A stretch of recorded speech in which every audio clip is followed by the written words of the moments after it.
Mr. Bresnick, let me just ask you on that point, and I've seen your report here, which ties will bind, which is extremely alarming in many respects, and I want to make sure I get some of these figures right. You say, based on your research, 80% of Apple's suppliers are based in China. So that's almost exactly right. 80% of Apple's suppliers have at least one facility in China. That's not to say that all of them, that 80% are in China. I got it. 95% of Apple's key consumer products are manufactured in China. That's according to Financial Times story. That number is coming down right now, but when the report was written, those were the figures. 32% of Amazon's suppliers are based in China. These are huge numbers. I guess my question is, and you said in your testimony a moment ago, you don't advocate total or full decoupling. I'm just wondering, with numbers like these, are these companies able to decouple at all? I mean, this is an incredible dependency that you outline in your report. Yeah, thank you for the question.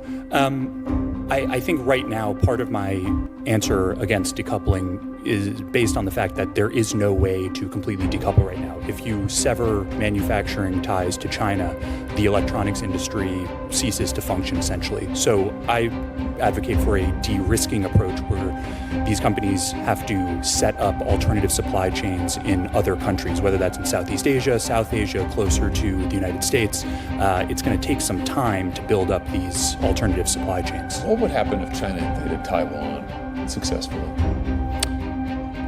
Can you clarify that? Well, I'm just thinking about these supply chains and these companies' dependence on China, and then also the significance of Taiwan to the global supply chain in so many of these areas. I mean, what would the effect be on these companies and let's say our national security broadly if China successfully invaded Taiwan?